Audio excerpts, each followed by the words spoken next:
Abducted from his home in what appears to be a violent struggle. Hey, babe. Carl's in trouble. Turn on Channel 2 News. Is there anything you want to say to the people? I know you're out there, Carl. I know I'll see you again. Woo. Oh, shit, they kidnapped my brother. Should I get my gun? I'll get my gun. Great script. I know it was on the blacklist, so I kind of imagine these characters to be pretty well drawn on the page, but I'm curious, like, what did you bring to the characters? Maybe we'll start with you, Juliette. Like, where do we find Juliette and Gloria Michaels? This is my third time working with Tate, and I just he loves to push people in new directions, and I love that. I just love characters. So we started with the blonde bob, and then the form-fitting sort of Fox News dress, and then the little pinch of Nancy Grace accent that we reined in a little because she can go broad. But I just loved it. I could be Gloria Michaels all day and tell you something. It was fun. Rita is my favorite character of this movie. I love her attitude. I just kind of feel like she's up for anything. And I wonder how much of that is on the page and how much of Wanda do you bring to this role? It was on the page. It was on the page. And that's what I loved about the character, because it's so unlike who I am. You know, I'm pretty much by the book Betty. So, so being able to play someone who is just bored, she's like, you know, paying taxes, working hard, doing the right thing. This is not fun. I want some adventure. I'm ready to go to the other side now. You know, those criminals look like they're having a good time. You know? So Nancy was a very different character originally, and I really wanted to work with Allison, and I was like, can I be Nancy? And Nancy was a very different woman. And so then he and Amanda sat down and were able to write this wonderful, the antithesis to Juliette's character. And then when I showed up to set, Tate literally goes, do whatever you want. Like, he was like, let's have fun. And I was like, oh, okay, great. So then I created like what I rabbit holed into YouTube of like 90s small town go-get young girl reporters wearing their little pantsuits with their little nails, and they're like ready to go.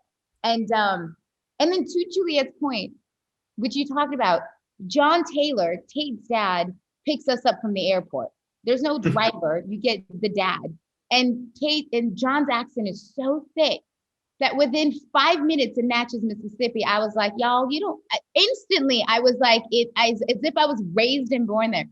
So then all of a sudden my character had this like nondescript John Taylor accent that I was like, no, I'm not with it. I couldn't stop myself from speaking the way that Tate and John spoke. It's impossible to not come out of this not being like, y'all just sit down. It's fine. It's fine.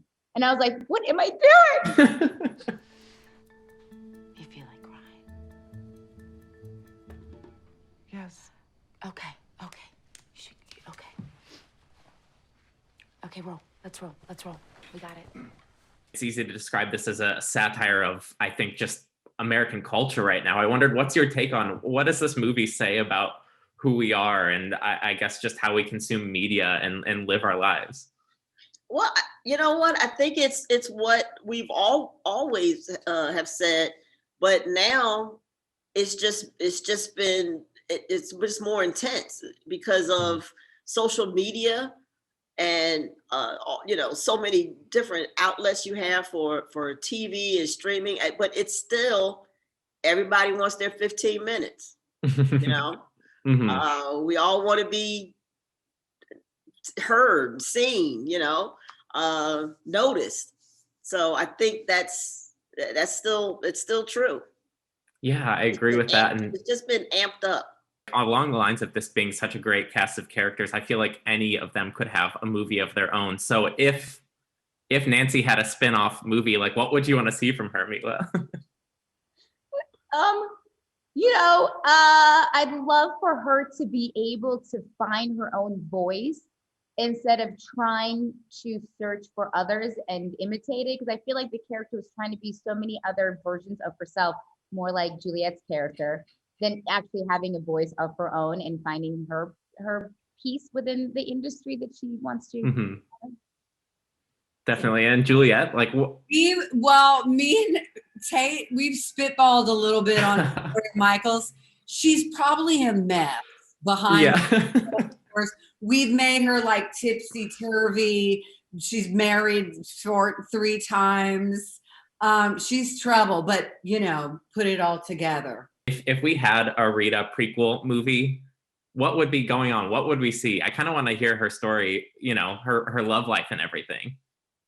I don't know if I go back and forth if that furniture store was a family business or if maybe Rita, ended up in Yuba County from some other small town and she just saw, the furniture business, some old lady was about to go up, sell it and she maybe bought it from her and just started her life there. Who knows? Or maybe she killed that woman. I like that. I think there's some intrigue there. Yeah. and yeah, that's probably it. She killed the woman, took over a furniture store, and has been living a good life. And now she's like, you know what? Killing was more fun. She got a taste of it and couldn't stop. I've done nothing wrong. I just want my husband back.